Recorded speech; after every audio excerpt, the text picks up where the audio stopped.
So yeah, sounds pretty good. Old girl.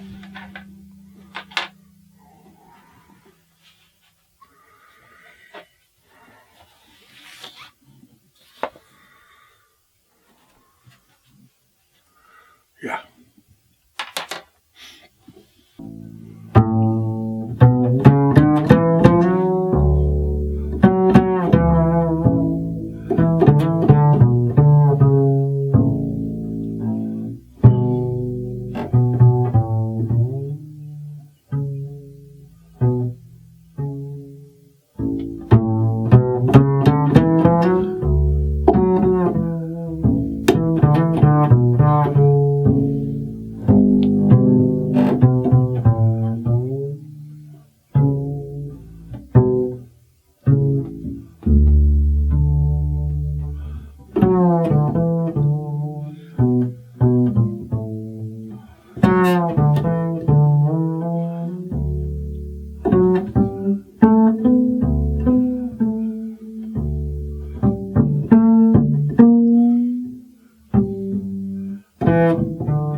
All right, that's a good way to start. In fact, that's the beginning.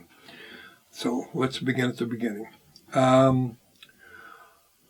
Coming up, the bass was mistreated and absolutely disrespected, even by the music schools. Many music schools put the bass in the category of orchestral instruments, never mind the string department. Some were more enlightened. And one school in New York, years ago, you didn't even have to play a recital to get your degree and your ticket to anonymity or an orchestra job, which is often the same thing. So I came up and I thought, well, music for the bass is usually transcriptions or arco.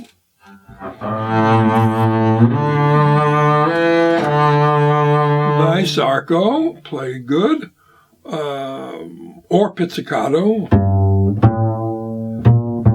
and that's it. But I thought there were more colors to the instrument, and I wanted to find them. So I grew up in Hartford, Connecticut, music school there. And I had a bass, and I thought, well, is that all I got? Or are there many voices in this noble but misunderstood instrument? And I started experimenting.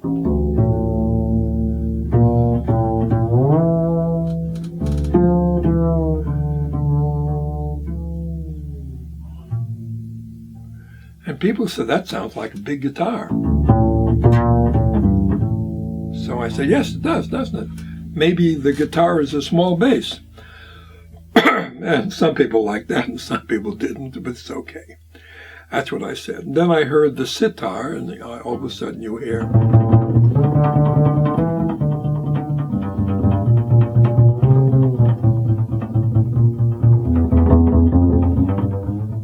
So with the sitar comes the tambura. The tambura is the drone instrument.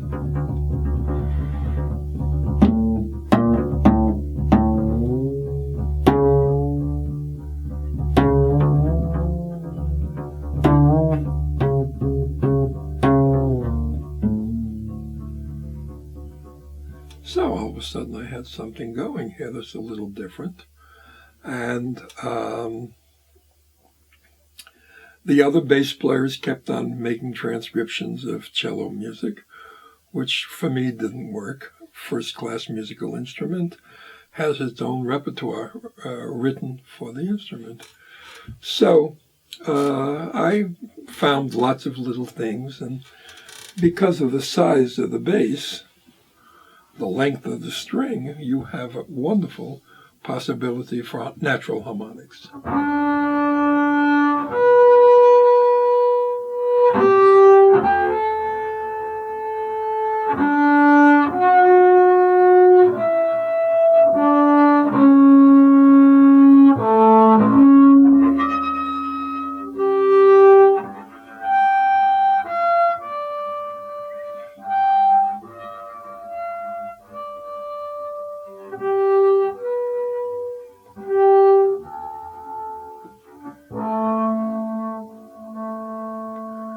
So those harmonics were marvelous. Also, I came up as a jazz player, and I had a different approach to pizzicato technique. Most classical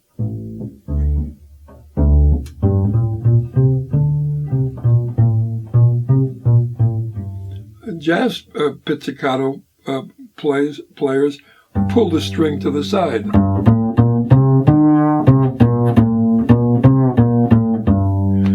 We make a bigger sound because we had to in the old days before amplification.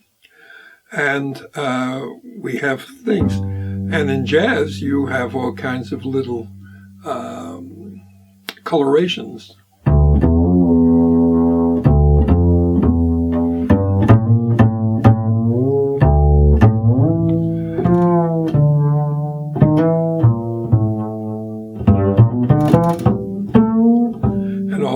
Blues kind of things you can do. And I grew up with all that, and I thought it'd be interesting to put it all together.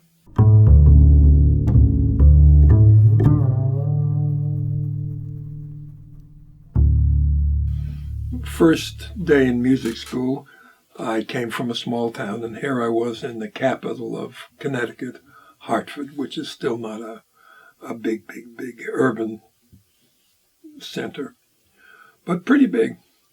And I felt uncomfortable, away from home and all that. So there was another kid sitting in the foyer with all the rest of the students, and I thought he looked as uncomfortable as I did. So I walked over and I said, "Hi." I said, "I'm Bert, I'm a bass player.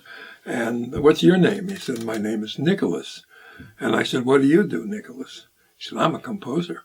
I had only seen pictures of composers in books. I'd never met anybody who said they were a composer. So I said, "Oh, that's cool." And we got to know each other a bit.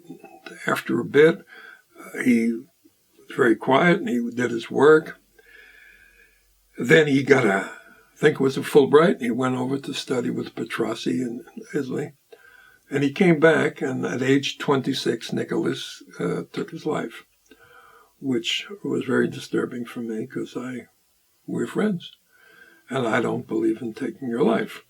So I found out that he felt that all he wanted to do was write music, and no one wanted to play it. I wanted people to write music for the bass, and he wanted people to play his music. So I thought, this is a marriage made in heaven. And I got a couple of his pieces, his scores, from his folks. And we played one of the pieces in a big concert in Hartford. A lot of people came and they were touched, and the parents came and they were very moved. And they said, "We had no idea our son was such a sound poet." And he was very talented. I wish he wrote some more or solo for the bass, but he didn't. It was ensemble stuff. But it was very beautiful, very sensitive. And I thought, this is it. If I'm going to have a solo career and I didn't want to stay in the orchestra all my life, I didn't think staying in the orchestra would help the instrument and its forward motion into the area of being considered a real legitimate solo instrument. And it was also draining to play orchestra concerts and then go out for runouts and play children's concerts on the weekend and all that. So I decided I wanted to get out. And when I spoke to Nancy, my wife, she said, "Well, how are we going to do it economically?" I said, "I have no idea." So I began playing concerts, and it went well. And when you play a concert in those days, especially at a college or university, invariably there was a composer who would show up, and he'd say, "Oh, by the way, I happen to have something I wrote for the bass. Maybe you would find time to look at. I certainly would appreciate it." And I would say, "I certainly will."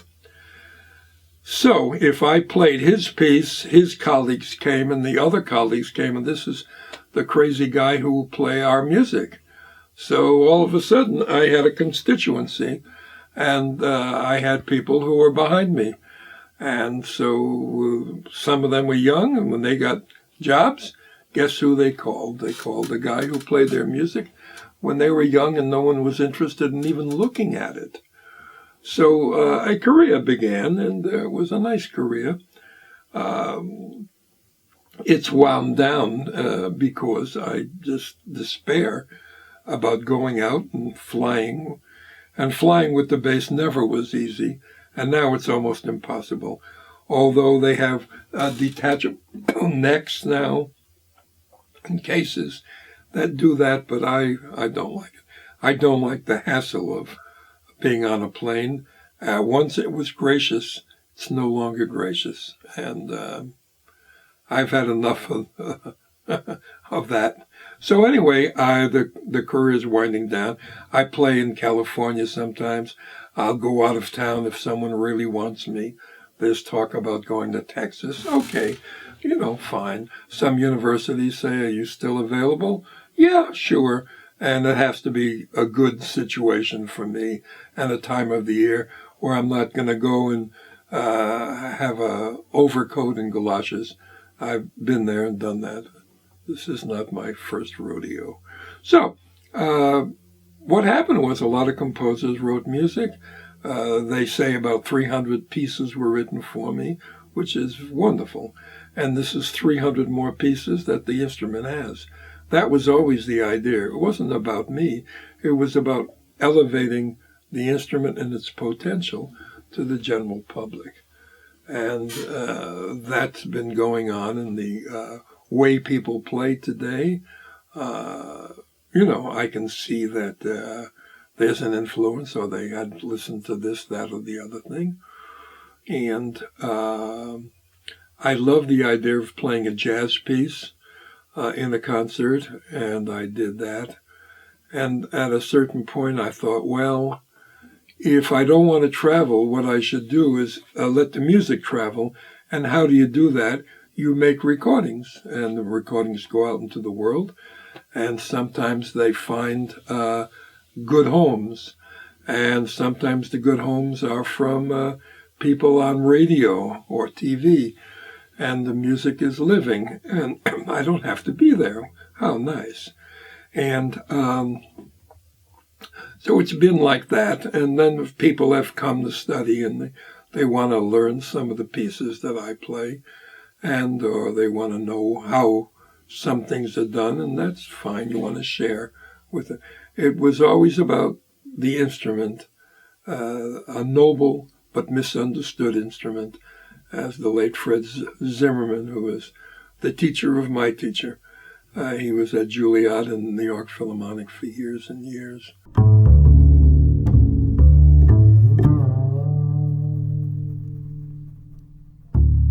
Some of the things I did, they thought were crazy. But now, they're mainstream.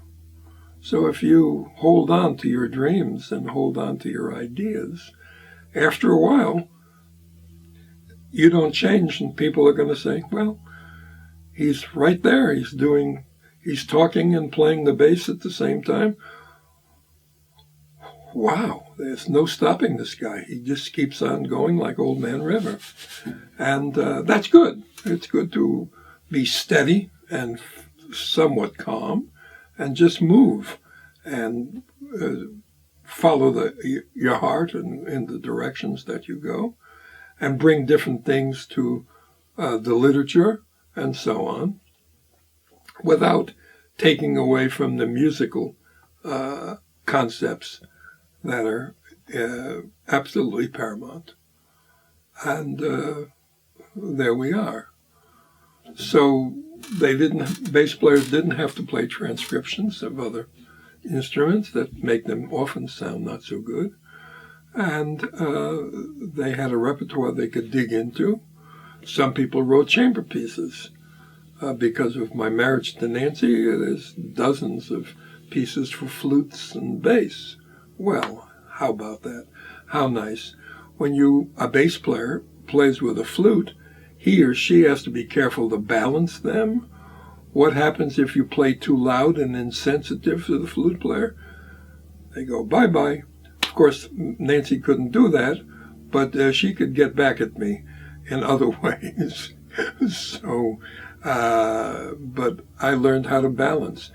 Wind players are very obsessed with pitch and rhythm, precision. String players are obsessed with expressivity and playing with soul, express big sound and colors. And so when you work with a woodwind, you've got to meet in the middle. And I've learned how to play better by having that, and I always recommend it to other players. And we string players often affect the way people play wind instruments because we're always about expressivity, and they say, oh, okay, let me try that too, I can do it. And of course they can, but not on the level that these big behemoths can. So that's the story about the beginning and the emphasis for my life. And occasionally I get a call, like I did almost 4 years ago, from Jerusalem. And the letter said JC in Jerusalem. So I thought, well, somebody is yanking my chain. I read the letter, and the guy's name was J.C. Jones, or Honus, because I think he was born in Tunisia. So he said, I'm an admirer of your music, and I wonder if you would write a book about your life, a memoir, if you will. And I'd like to publish it in this series of books about famous bass players. Well, I had just sort of retired from UCSD, and I was trying to find something to keep me on a good path. If you had been waking up, having breakfast, saying hello to the children, and sending them off to school, telling your wife to have a good day, and going to the office for 34 years, it was difficult all of a sudden. I didn't have anywhere to go. So I came here to my studio, and this was my office. And I would work on some editions of old music that I had worked on. Here's something that I found. This is 1959. Dragonetti is the god of bass players at the beginning. Dies in 1846, I think. Well, I found this little piece in the Boston Public Library. And then later, I found some of his pieces, 12 waltzes. I published 6 of them early on, and then I got busy as a player, and then I got busy as a professor, and there was no time to finish. So when I retired, a very nice publisher in England said, let's put out all the 12 waltzes, the first six, and then let's do the new 6. So he did it in a very nice edition. And there were other things that I wanted to finish up, and there were some pieces I thought I'd like to write. Well, let me see. Oh, yeah, I can do a little bit of this. This is a piece, let's play a bit of it. It's about my mother's coming to the New World, and she lived in that part of Europe, which was 1 month Russia, next month Poland, next month German. And she had to say ya and da and tak, and she learned all those languages, and it was very difficult. So I was in a recording session, And the gentleman with me said, "It's a time for bass solo." And I said, "Really?" And they said, "Yeah, we're tired." So I said, "Okay." And I said, "What am I going to play?" And I thought about my mom. So I improvised something to this effect. I'm going to read mostly what I've done, and I've been editing it for quite a while, but you'll get a taste of it.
That's the beginning of the piece.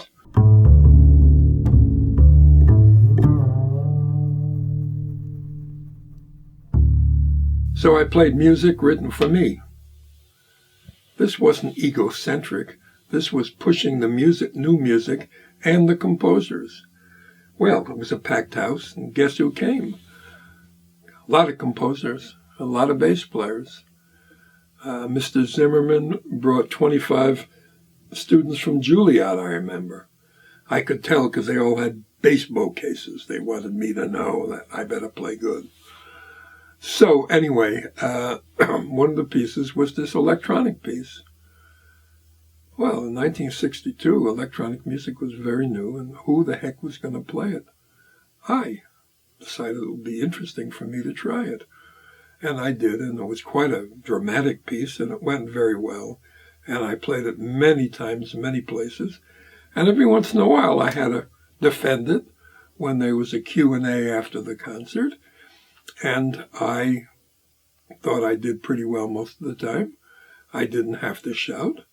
And I told them that life goes on, things change. The only thing constant is change.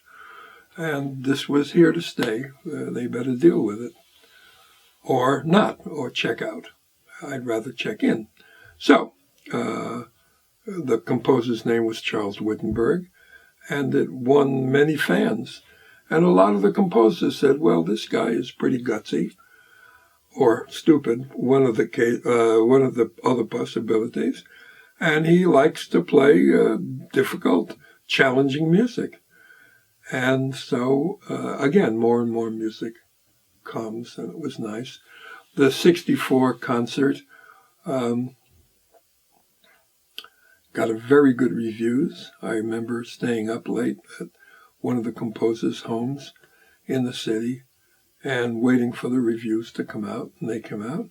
Then I had to drive back to Hartford with no sleep and teach in the morning, and then go play either opera at Wesleyan University in Middletown, Connecticut, or a performance of Liszt Water Soldat, one or the other. But it was a hectic time. And but it happened, and history was being made at that time, and you have no idea that you're making history. I mean, it sounds, years later, it sounds, oh, you made history. Well, but those events changed things, and people realized that you can play a whole evening of contemporary music, and it would all be different. It would all be different. different, and that people would like it and they would come from near and far to hear it. And that was very gratifying for me, and that became the way it was for me. And along the way, I was interested in the idea of poetry and music, and I work with quite a few wonderful poets. I mentioned some of them.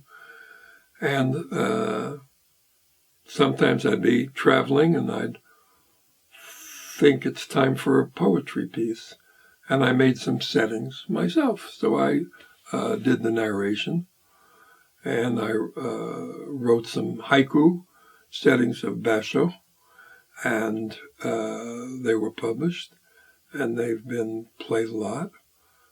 And so I did the poet's part and the bass player's part, and that opened some doors.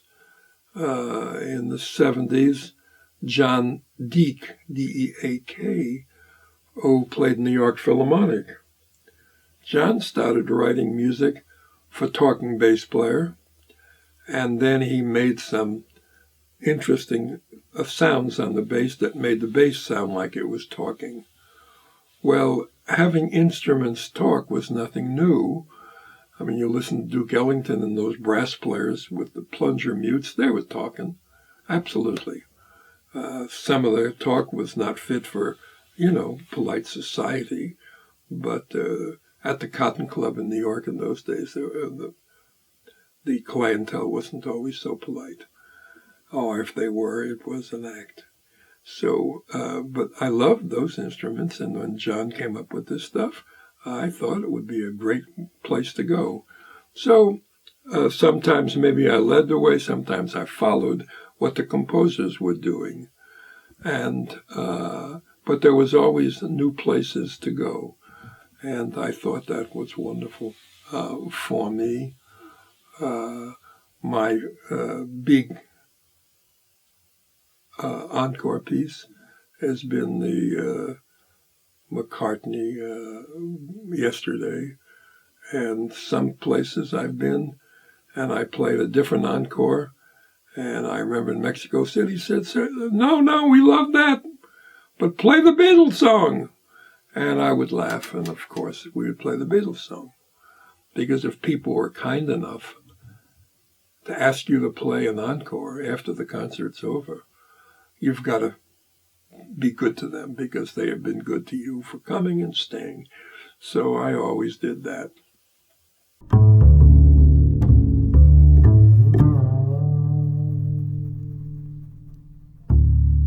Kusevitsky was a bass soloist early on, and some of the people who heard him when he became the conductor of the BSO thought he sounded like sort of a B-flat cello.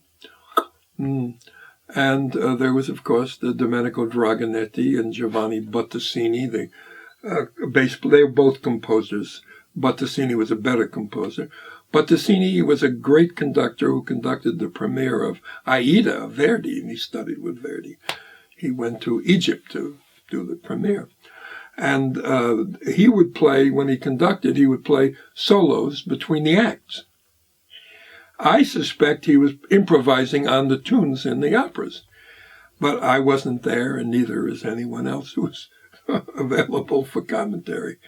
And Dragonetti wrote some music, and some of it's quite good. I've edited some, and I've recorded some.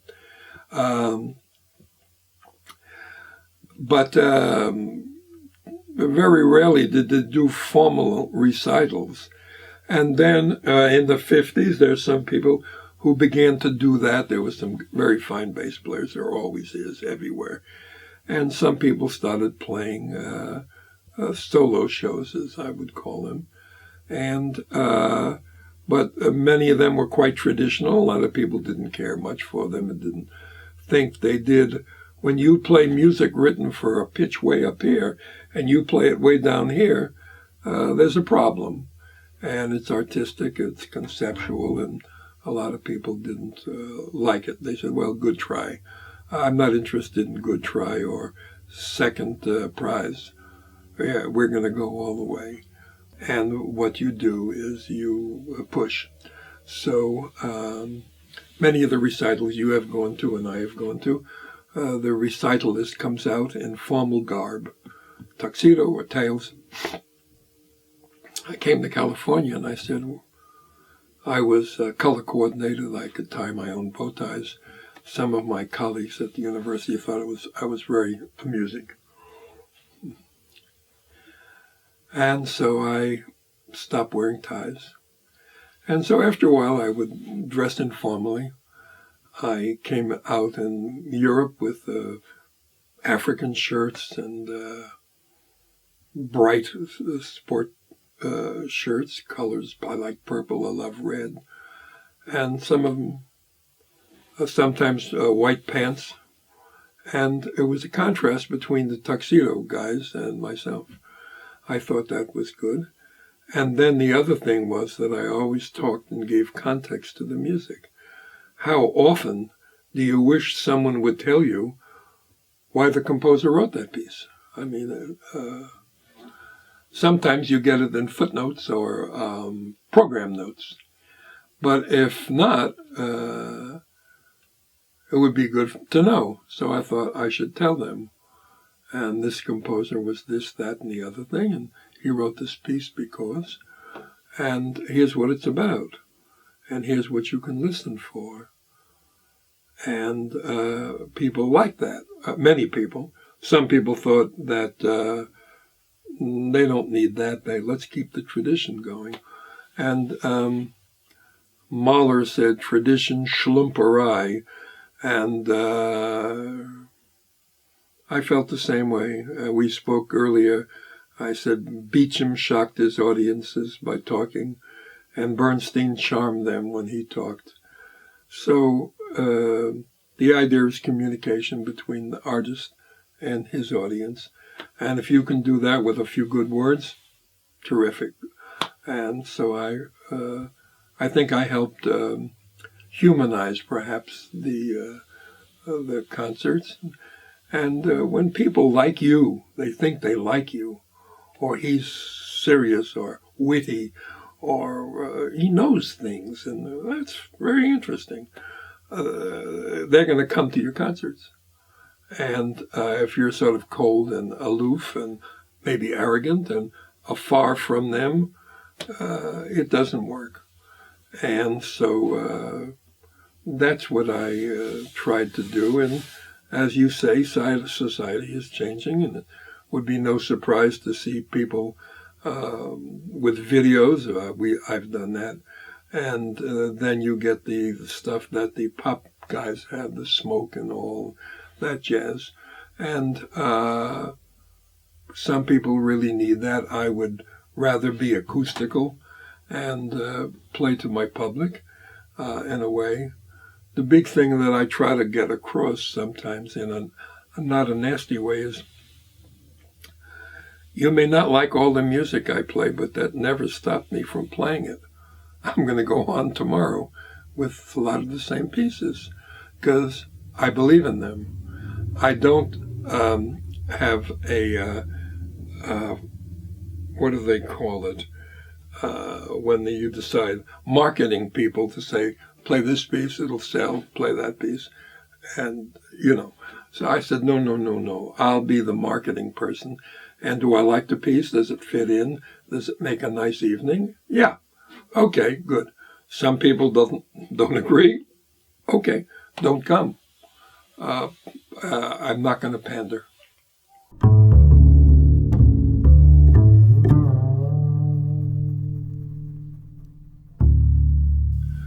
And so I thought about writing a book. Well, I had written a book earlier called The Contemporary Contrabass in '74 with another edition coming in the '80s. That was an important book for bass players, so I'm told. And it lived to have a second edition. So what I thought I would do would be, how shall I say, be forthcoming. So I wrote about the early days. I wrote about some of the wonderful people I grew up with. And then I wrote about Nancy and myself because we were married in '59. We're still married. That's pretty good for musicians. And then I wrote about my 3 teachers who were great people and great artists. All 3 are gone, which is sad.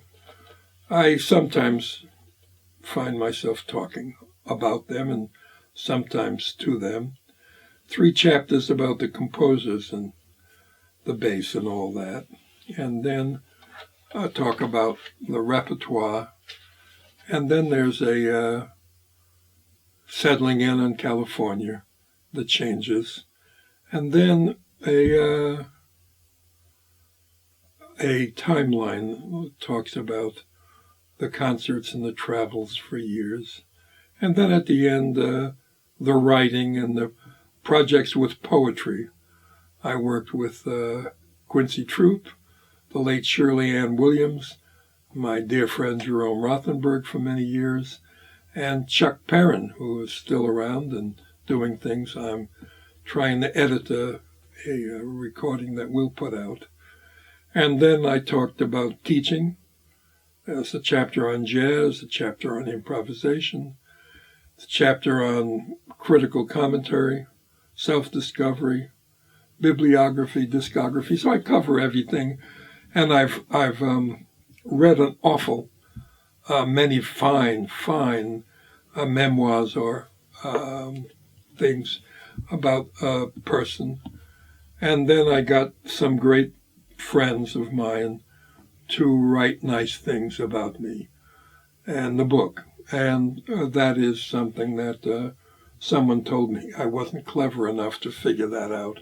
That's what you do. So there's pictures in the book of different people. And, Harold Arlen,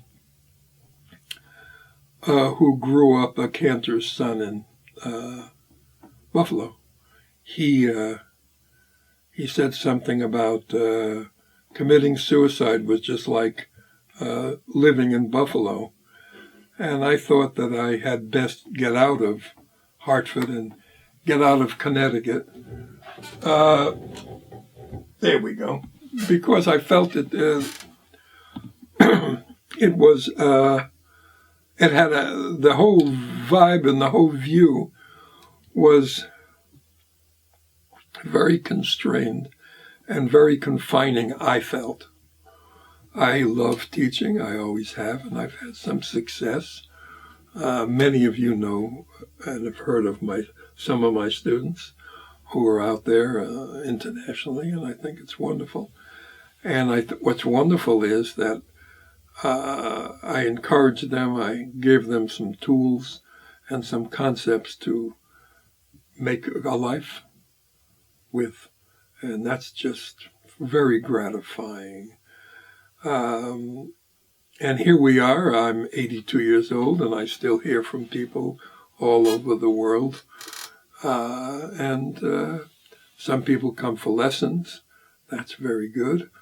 And everything is changing.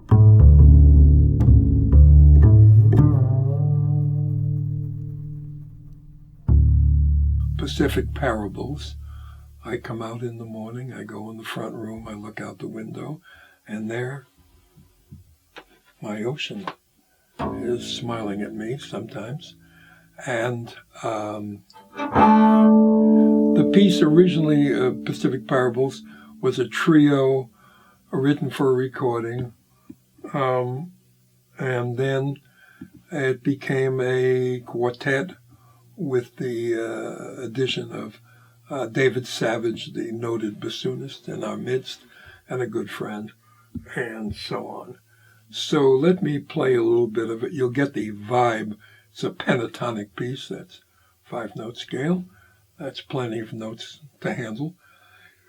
And it sort of goes along and dances.